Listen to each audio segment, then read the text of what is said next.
Assalamualaikum warahmatullahi wabarakatuh. Alhamdulillah geng, kita bersama lagi. Okey, hari ni aku nak bawa satu video yang panjang daripada sahabat kita ni, Daniel Jenny. Kata silap aku bernama nama penuh dia. So, hari ni dia berkongsi soal apa? Soal parti PAS. Soal parti presiden kepimpinan di dalam parti PAS dan juga apakah yang dibawa oleh PAS kan, yang Syed Saddiq dia duk kata NATO kan, ke apa nama no action talk only kan, yang dia kata kepada kerajaan hari ni.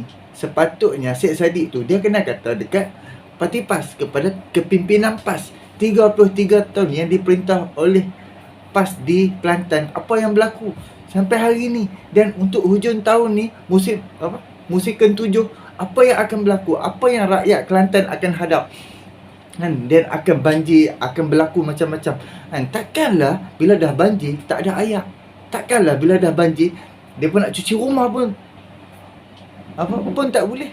Yang berlaku dekat Kedah banjir kan, banjir lepas banjir tak ada air, dia nak basuh rumah kan. Tak ada satu kerja untuk memudahkan rakyat. Dan daripada segi akidah, daripada segi fitnah, daripada segi contoh-contoh adab Islam langsung tak bawa, langsung tidak tunjukkan. Dan juga puak-puak dia, kumpulan-kumpulan dia yang duk buat fitnah sana sini, fitnah setiap hari, setiap masa, langsung dia tak tegur, langsung dia tak bagi satu amaran, satu teguran, satu peringatan kepada kumpulan-kumpulan dia, ataupun kepada pentaksub dia, ataupun kepada kumpulan-kumpulan yang walak dengan dia, yang walak lepas tu dia malaun kepada parti dia. Langsung dia tak bagi peringatan apa-apa kan. Sesiapa saja yang menguntungkan dia, memang dia angkat, dia peluk, dia cium. Siapa yang boleh bagi duit dekat dia, memang dia peluk, dia cium. Seperti mana dulu daripada sewaktu Pakatan Rakyat, DAP, PKR bersetuju boleh bagi duit. Dan apabila PKR dan juga DAP dah tak ada duit, dan Anwar Ibrahim pun tak ada dekat luar, tak dapat bagi duit, dia berpecah dengan Pakatan Rakyat. Lepas tu dia pergi bersama dengan UMNO kan. Waktu tu UMNO ada duit, UMNO boleh bagi duit, dan dapatlah tubuh kerajaan bersama-sama, Perikatan Nasional. Dan apabila UMNO tidak memerintah sepenuhnya, jadi dia tak boleh bagi duit kepada PAS. UMNO dia tak dapat bagi duit kepada PAS, dan PAS pun berpisah dengan UMNO, dan PAS pi bersama dengan siapa yang boleh sediakan duit. So dia pi bersama dengan Bersatu. Dan kita boleh tengok betapa mewah dan sangat-sangat mewah PAS untuk PRU yang ke-15, PRN Pilihan Raya Melaka, Pilihan Raya Johor, PRN 6 negeri baru-baru ni. Sangat-sangat mewah. Jadi hipokrit demi hipokrit. Lepas tu orang kata apa? Orang kata kebenaran tu ada, tapi saja diamkan diri. Syaitan bisu yang ada di dalam kepimpinan PAS, dan dikekalkan sampai hari ini. Dan kena ingat, aku ada tengok Hadi Awang keluar daripada Dewan Berlepas bagi ceramah apa. Nak berjalan pun tak larat. Berketak. Macam mana hang nak jadi nak jadi seorang pemimpin? Memanglah apabila ni hang boleh bagi arahan, hang boleh bayar kawan tu tolong pergi buat kerja, memang boleh. Tapi hang tak tunjuk kekuatan, hang tak tunjuk ni, kita nak jadi pemimpin, kita kena jadi macam ni. Bukan semata-mata keluarkan kenyataan. Jadi jomlah kita bersama dengan Daniel ni, dan dia akan cerita sampai habis. So kita fikir-fikirkan, subscribe dulu geng. Jom kita bersama dengan Daniel. Jadi kalau kita lihat PN dulu boleh bertahan tu, kalau kita dengar ya, pimpinan PAS ataupun pimpinan Bersatu itu sendiri menyatakan bahawa kerajaan mereka dulu lebih baik. Kalau kita lihat blogger-blogger bodoh mereka ni menyatakan bahawa PN dulu lebih baik, Abah kau lebih baik. Ini sebenarnya satu pembohongan nyata yang kawan-kawan di luar sana harus lihat, terutamanya di pengundi di PRK ini. Kerana PAS berada dalam kerajaan waktu itu, mereka walaupun dilantik menteri penuh ataupun timbalan menteri, Mereka sebenarnya seolah-olah pergi belajar teori. Mereka sedikit pun tak ada basic dalam pentadbiran pusat. Yang mana pas berada dalam kerajaan waktu itu, mendapat jawatan itu, mereka betul-betul datang belajar teori. Mereka betul-betul tidak tahu sedikit pun. Kerana mereka selama ini berada di kerajaan negeri yang mana mereka tidak pernah untuk belajar, untuk mentadbir kerajaan pusat. Jadi, siapa dia di sebalik, kalau mereka kata gagal, kegagalan itu adalah disebabkan pimpinan PAS ada di dalam. Kalau mereka kata kerajaan yang mereka takbir, PN itu takbir, itu berjaya, sebenarnya kerajaan mereka itu betul-betul dibantu oleh UMNO Barisan Nasional. Mereka yang mempunyai pengalaman mentadbir negara begitu meluas. UMNO Barisan Nasional lah yang mentadbir negara ini begitu lama. Jadi pentadbiran negara ini sebenarnya UMNO Barisan Nasional itu yang bantu mereka. Pimpinan-pimpinan kita tengok, Menteri Pertahanannya mereka, siapa waktu itu? Hisamuddin. Ismail Sabri sebelum jadi Perdana Menteri. Menteri apa? Menteri Ekonomi, siapa dia? Azmin Ali. Menteri KDN, Hamzah Zainuddin. Menteri Luar ataupun Menteri Komunikasi. Semua menteri-menteri yang duduk di tempat yang penting ini, PAS tidak berani duduk. Satu pentinglah, yaitu untuk tempat memutarbelit fakta, itu PAS. Yaitu Menteri Undang-Undang PAS. Sebab kita tengoklah, PAS ni memang pandai memutarbelit fakta. Sehingga dia kantoi, putar belit dalam parlimen, tutup buka parlimen. Akhirnya, kantoi dalam parlimen, rupa-rupanya darurat ni begitu begini, akhirnya itulah Menteri Undang-Undang PAS. Jadi kalau kita lihat, PAS hari ini nak berkokok, itu saja hujah kita. Bahawa PAS ini sebenarnya tidak tahu mentadbir. Tata kelola hanyut. Ekonomi hancur PAS. Jadi dia tidak payah nak cerita. Sebab itu PAS tidak mampu melahirkan pimpinan-pimpinan mereka bertaraf. Untuk beyond PM daripada PAS itu tak ada. Mana-mana parti lain ada. Mereka punya beyond PM mereka. Contoh, UMNO Barisan Nasional. Mereka ada beyond PM mereka. Parti Pakatan Harapan, kita ada beyond PM kita. Parti walaupun Parti Bersatu itu sendiri, dia lahirkan Tan Sri Midi Yassin. Dan ada beyond PM mereka ada. Tetapi PAS tak ada.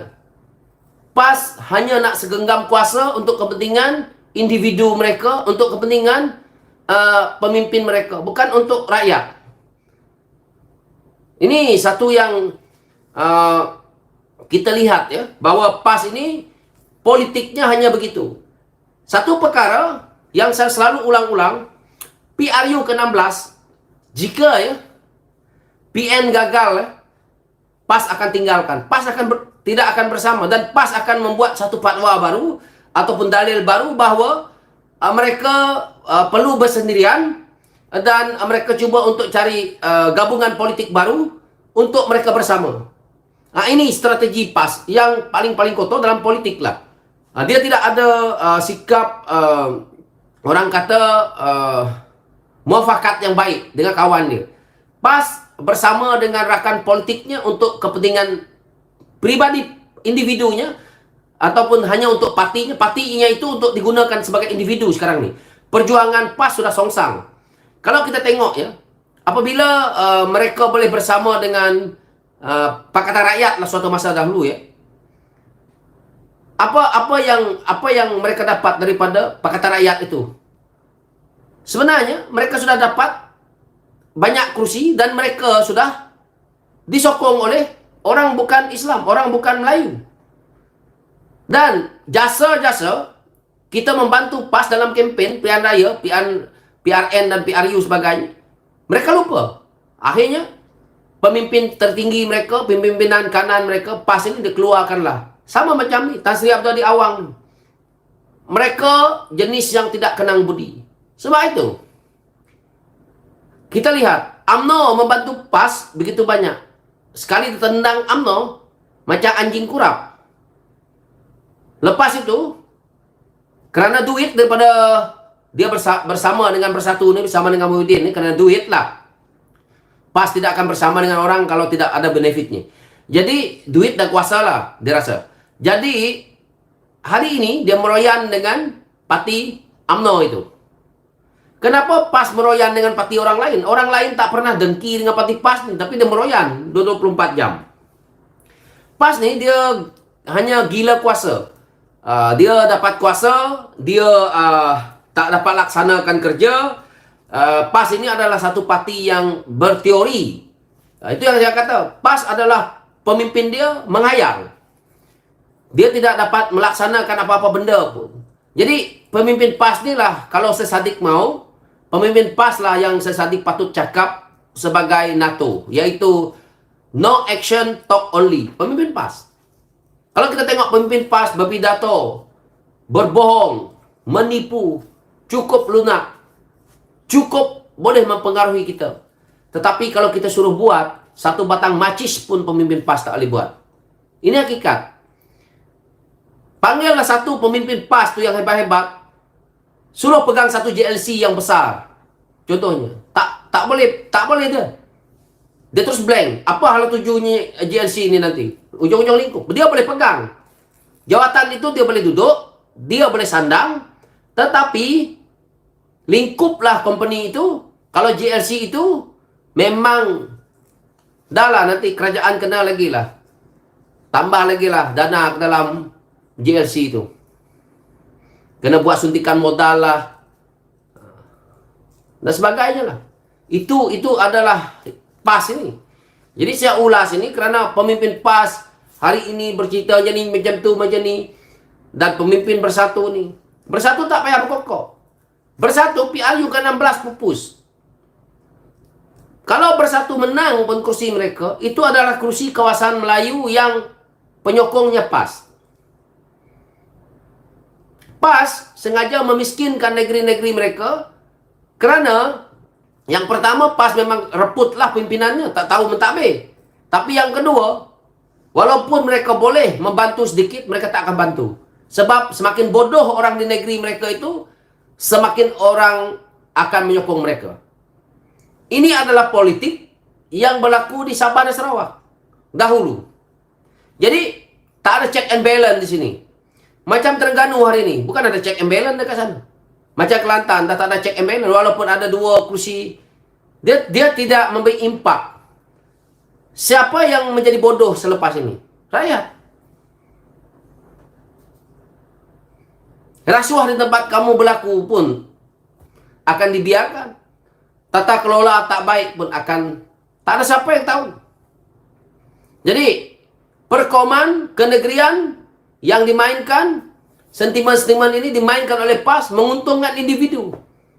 Penyokong dia nanti akhirnya merengek-rengek. Kita lihat negeri pimpinan PAS di Kedah hari ini dah banjir. Menteri besarnya sibuk pergi kempen buat apa? Jadi Datuk Seri Anwar Ibrahim keluar kenyataan bahawa, apa Datuk Seri Anwar Ibrahim kata? Saya percaya Sanusi boleh menguruskan negeri itu bagi melibatkan isu banjir ini. Saya percaya, dia kata.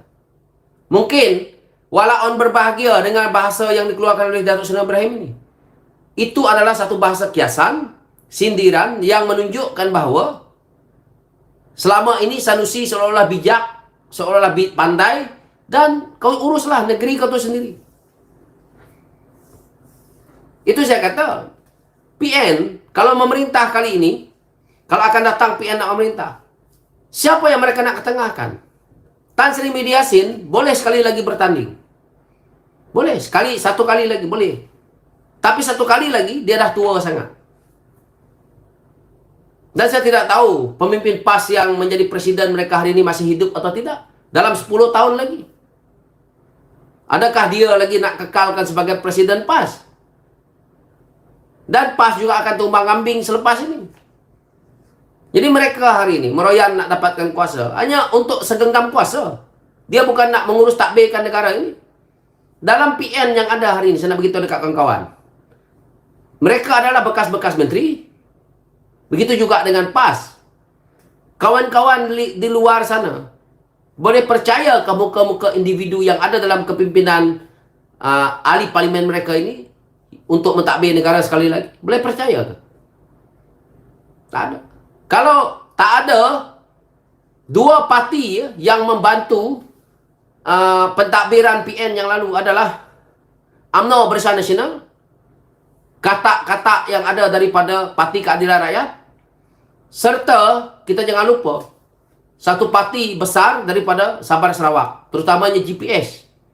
Ini pimpinan yang membantu, bukannya PAS. PAS hari ini nak berbangga mereka ada 43 kursi. Tidak ada gunanya. Kalau 43 kursi ini, satu ekor pun daripada biawak itu tidak tahu mentadbir mengurus negara. Untuk tahap timbalan Perdana Menteri pun PAS tak berjaya lahirkan.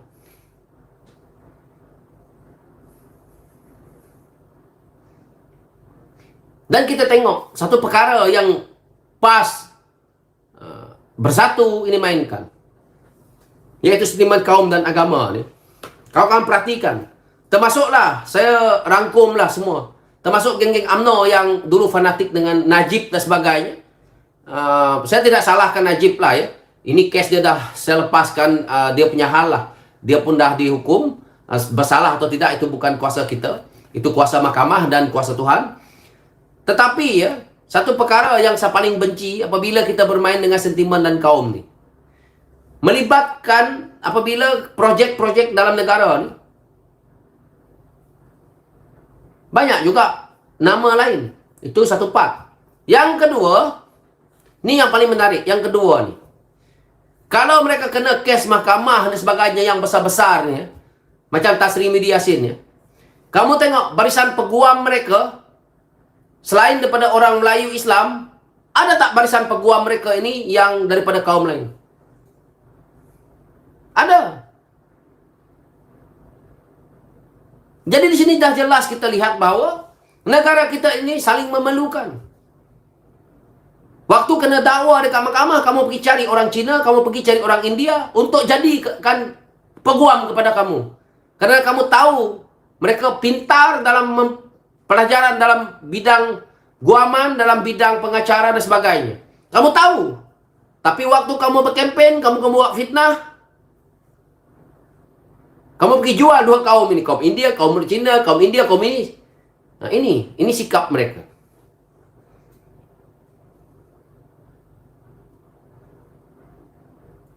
Itu saya kata. Siapa yang pernah tengok Presiden PAS dimaki hamun di luar negara? Video dia. Saya ingat dah menular dalam tu.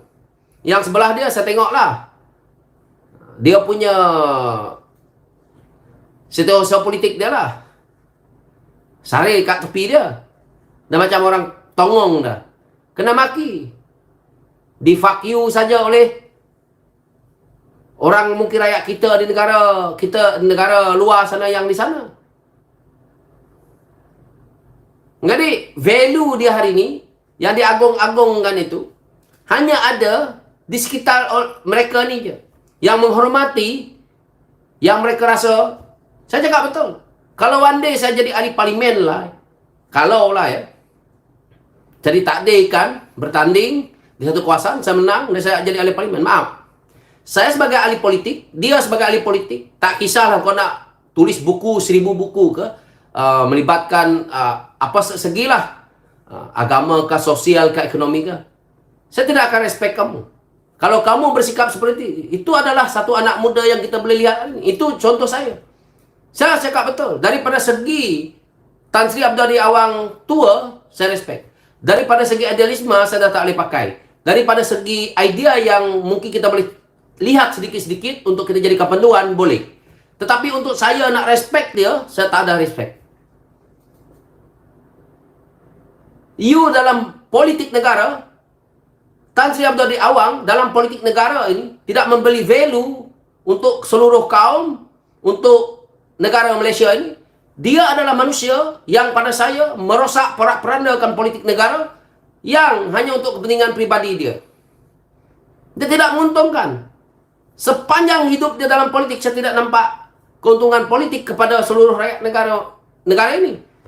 Mungkin dalam sisi konteks agama, Yes. Tetapi kalau dia nak begitu, dia tak payah masuk politik. Dia terus saja jadi ustaz ke, jadi apa ke yang melibatkan agama. Kalau dia hebat dalam agama, lebih baik dia membantu orang Islam di Malaysia ini untuk Islam itu bagaimana di negara ini. Dia campur adukkan dengan politik, maka kena balun. Jadi saya tidak pernah respect. Jadi saya tidak ada istilah Tuan Guru. For me, no. Tak ada, sebab benda tu tak tauliah. Kalau pangkat Tan Sri dia, ya saya akan panggil dia Tan Sri. Tan Sri Abdul Awang, yes. Mana-mana pimpinan PAS. Tapi kalau kata Tuan Guru dan sebagainya, not for me. Untuk orang lain boleh. Sebab dia bukan Tuan Guru saya tak pernah berguru dengan dia. Hidup saya, makan, minum saya semua. Mak bapak saya yang urus. So, guru saya dekat sekolah lah. Ada yang dah meninggal masih hidup. Jadi saya tidak respect. Jangan, tidak ada istilah. Kita jangan menghormati. Inilah sikap kita ya dekat Malaysia ni. Kita terlalu mengampu, terlalu menghormati perkara bodoh. Sebab itu saya belajar satu teori ya. Kenapa kita ni lembab untuk bergerak untuk kita anak ni, terutamanya kaum saya dulu. Kita ni apabila bercampur dengan kaum lain, bercampur dengan ni, kita terlalu banyak tumpang lalu. Akhirnya kita dipijak kepala. Jadi samalah. Sama macam pimpinan PAS ini, kita dok lihat mereka-mereka jadi pemimpin ni, baru pakai serban, kita panggil dia Tuan Guru. It's not. Stop benda tu dekat Malaysia ni. Mana lantikan kelayakan mereka untuk dapat benda-benda ni? Jangan kita sewenang-wenang. Ini yang merosakkan dalam negara ni. Ini saya harap Menteri KDN, mana-mana pemimpin PAS, mana-mana mereka yang tidak dapat tauliah, jangan kita tiba-tiba panggil mereka ni Tuan Guru lah dan sebagainya. Keluarkan tauliahnya supaya rakyat hormati. Jadi saya tidak akan terima benda ni. Saya percaya rakan-rakan saya di Sabah dan Sarawak tidak terima. Nak panggil dia Tuan Guru, lantak kamu orang lah. Itu hak walaon, hak pengikut dia. Tapi kita tidak. Gelaran dia Tan Sri Abdul Awang ya kita tu. Sebab itu yang berlaku dengan PAS ini. Akhirnya menjadi walak kepada mereka. Akhirnya mereka ni fanatik lah. Fanatik yang kalau dia cakap terjun lombong, semua akan terjun lombong. Pada saya percaya begini. Apapun agama dalam dunia ni, Islam ada Al-Qurannya, Kristian ada Injilnya, Buddha ada kitabnya. Mana-mana agama lain juga sama macam tu. Jadi panduan kita di situ bukan satu sosok manusia. Kita boleh mendengar pandangan dia, tetapi bukan kita fanatik dengan sosok manusia seolah-olah dia ini adalah Tuhan. Kalau dia betul-betul bagus, kenapa negara Arab boleh mengharamkan dia ke sana? Jadi saya lihat PAS ke depan ya, pemimpin mereka yang boleh, dia kata orang munafik, dia kata orang fanatik, mereka lah. Kalau PAS tak fanatik, datang ke negeri seperti Sarawak, tak ada isu pun. Di Sarawak sebelah ni, sebab itu saya cerita dengan semalam kita ada training yang melibatkan pimpinan pusat Parti Keadilan Rakyat. Saya jelaskan kepada mereka, kamu tahu tak macam mana di Sarawak ni macam mana? Nah, sebagian mereka yang dah ada pengalaman dekat sini, kalau ahli ataupun ahli Parti Keadilan Rakyat ya, daripada Semenanjung dan sebagainya, mereka paham. Dan saya percaya ramai orang Kelantan, orang Terengganu, orang Kedah ada di Sarawak ni yang dah tahu bagaimana kehidupan orang di Sarawak. Di sebelah ini kedai jual babi ni. Mi babi, mi babi dan sebagainya. Sebelah je.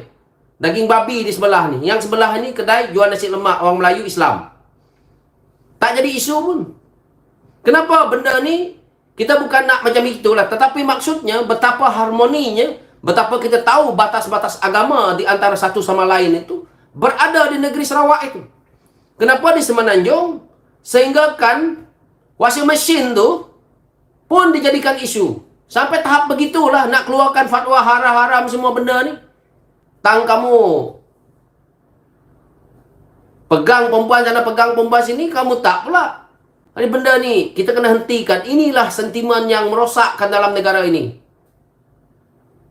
Okey, Alhamdulillah kita dah bersama dengan Daniel. Aku harap hampa semua faham dan aku harap hampa semua boleh fikir dan jangan jadi pentaksub, jangan jadi malaun, jangan jadi keterlaluan taksub. Ini just politik. Kan? Dan seperti mana Daniel tadi cakap, title Tok Guru, kalau apa tanya aku rasa dengan apa yang dia buat daripada dulu sampai ke sekarang, apa yang dah berlaku di dalam negara kita, aku rasa title Tok Guru kita tak perlu bagi kat dah. Dan tak ada pun pengiktirafan daripada siapa-siapa, daripada Iran ke, daripada Mesir ke, Madinah ke, yang bagi kepada Tok Guru. Okey, kalau setakat kita guna title Tok Guru, lepas ni kalau aku pergi belajar dekat Mesir, Madinah ke mana ke 10 tahun, 20 tahun, aku balik, aku pun buatlah kitab, aku pun karamlah kitab-kitab, karamlah buku-buku apa sikit, semua sampai 40 biji, 70 biji aku punya kitab Solihin punya buku, Solihin punya kitab. So aku boleh panggil Tok Guru lah. Dekat aku ni Solihin ni, depa boleh panggil Solihin, orang boleh panggil Tok Guru Solihin, macam tu. Jadi kalau dekat Hadiah Awang kita macam Hadiah Awang hanya Tan Sri tu memang diiktiraf, memang sultan mana bagi dekat dia title Tan Sri. So kita boleh panggil macam Tan Sri sebab memang diiktiraf. Yang Tok Guru, yang ulama kita tak dengar. Dan tak ada pun war-war ni ulama pewaris Nabi, Hadiah Awang pewaris Nabi, kita tak dengar pun. So itulah kalau hampa tanya aku, seperti mana aku bersetuju seperti mana yang dikatakan oleh Daniel Jenny. Sebab apa, cuba hampa fikir, sebab apa parti PAS dia tak sampai dekat Sabah dan juga Sarawak, dan kenapa Sabah Sarawak tidak menerima parti PAS? Dan setelah puluhan tahun PAS bertanding dekat Sabah dan Sarawak, tak dapat tempat, tak dapat undi, tak dapat sokongan daripada rakyat Sabah dan juga Sarawak, sehingga kan PAS tak bertanding pun dekat Sabah Sarawak. Why? And sebab rakyat Sabah Sarawak depa memang susah termakan. So apa yang dibawa oleh Sabah Sarawak, kita dekat Semenanjung kita kena bawa. Jadi inilah dia nak kekalkan sokongan, dia nak kekalkan dia punya undi. Of course lah, kena main isu agama, kapi korang, fitnah korang, apa semua kan. Tapi apa yang dia buat tu, dia adalah syaitan bisu. Dia adalah budaya mengkafirkan orang, takfiri. Fikir lagi, budaya yang macam ni amat memalukan. Puak ni lah yang memalukan agama Islam yang sebenar-benarnya. Depa ni lah yang menjatuhkan agama Islam yang sebenar-benarnya. Maruah Islam depa ni lah yang merosakkan, sehingga kan bangsa lain, agama lain pandang serong kepada agama kita. Agama bangsa-bangsa lain tengok Islam, sesama Islam bergaduh sebab apa? Sebab politik je, memaki hamu, fitnah kan, seperti mana yang beberapa hari lepas kan, Papa Gomo dengan geng-geng kumpulan mereka juga, Syafiq Halim pun haram satu sekong pun tak ada keluarkan kenyataan, jangan mainlah fitnah, jangan fitnah kalau kan, tak ada seorang pun keluarkan kenyataan kata kalau tak boleh bawa 4 orang saksi kan, janganlah duduk ulang, janganlah duduk fitnah. Oh, nak buat hudud. Kepala dia nak buat hudud celah mana? Sebelum buat hudud pun fitnah ni berleluasa. Yang cara sakau, terima dana judi, terima rasuah. Yang jual saham Menara Kuala Lumpur, cara jual ni hak Jana Wibawa, projek buku kan, buat dewan sampai ratus juta tu. Fikirlah sikit kan. Inilah orang kata ni, ini keterlaluan. Akibat apa? 33 bulan pernah rasa kuasa, pernah rasa nikmatnya berkuasa, boleh jadi menteri, boleh jadi duta khas, boleh jadi itu, boleh jadi malu lagi. Dulu kita agung gak Hadiah Awang. Islam. Lah Allah tunjuk sikit 33 bulan je. Kan tak buat hudud yang selama puluhan tahun dia duk menjerit soal royalty. Lim Guan Eng bersetuju bagi royalty 400 juta. Dan zaman Lim Guan Eng jatuh, Pakatan Harapan jatuh, naik perkataan tak bagi pun royalty. Tak bagi wang ehsan je. Lepas tu dia duk kata kerengga kepang tu. Kerengga apa? Amat memalukan apa yang dibawa oleh PAS ni. Amat memalukan. Ini hampa ni, hampa ni pemecah umat, hampa ni menjatuhkan maruah agama, hampa ni menjatuhkan sendiri agama Islam. Malu lagi. Berpolitik ini demokrasi. Hang nak kritik aku boleh, hang nak kritik fitnah tak boleh, adu domba tak boleh, memecahkan tak boleh. Nak kritik, nak apa, mainlah. Cerita kalau hampa perintah apa yang hampa akan buat. Bagi nasihat kepada kerajaan, bagi cadangan kepada kerajaan. Ini duk kata kawan ni munafik, kawan tu itu, ini apa je. Cuba hampa tengok tak mana hampa hentam Anwar Ibrahim sampai hari ni. Anwar Ibrahim diam. Kalau apa pasal Anwar Ibrahim dia tak membalas pun. Apa yang penting-penting soal negara je yang dia balas. Dia fikirlah, hampa boleh tengok ciri-ciri di antara Anwar Ibrahim dengan Hadi Awang. Mana lebih hati busuk kita tak? Oh, dekat bawah bukan main lagi. Oh, ini agenda Anwar, agenda itu Anwar akan buat tu, Anwar akan buat ni apa. 9 bulan apa yang dah berlaku, babe? 9 bulan ni apa yang dah berlaku, aku nak tanya hampa. Adakah agama Islam terancam? Bangsa Melayu terancam? Adakah azan dah tak boleh? Orang nak buka mengaji pun dah tak boleh? Tak ada dah majlis-majlis agama apa semua, tak ada dah. Aduh, malu lah geng. Jadi itulah sedikit perkongsian daripada aku. Jangan jadi setan bisu, jangan jadi setan bisu. Buka mata. Kalau kita nak perjuang Islam, perjuang sungguh-sungguh. Jangan jadi setan bisu, jangan jadi hipokrit, jangan jadi macam-macam lah geng. Kita fikir sendirilah. Nilai, ambil tahu setiap kepimpinan, ambil tahu, tengok apa yang dia lakukan dan bandingkan dengan orang yang hampa duk kritik, dan ambil tahu, tengok ucapan-ucapan dia. Jangan semata-mata duk tengok berita, baca tajuk, isi dalam langsung tak baca. Malulah. Apa jenis bangsa pemalas lah macam ni. Sebab tu orang kata jangan jadi bangsa yang pemalas. Jangan jadi bangsa yang pemalas. Sebab kita akan ketinggalan. Tapi apabila otak terlalu mudah sangat macam dibeli dengan fitnah, dibeli dengan duit judi, mudah sangat dibeli dengan wang haram, mudah sangat dibeli dengan adu domba, perpecahan, kafir-mengkafir. Itu yang mudah sangat diguna-gunakan. Jadi itulah sedikit perkongsian daripada aku. Boleh subscribe, like, komen dan share. Takkan maaf apa untuk hang. Assalamualaikum.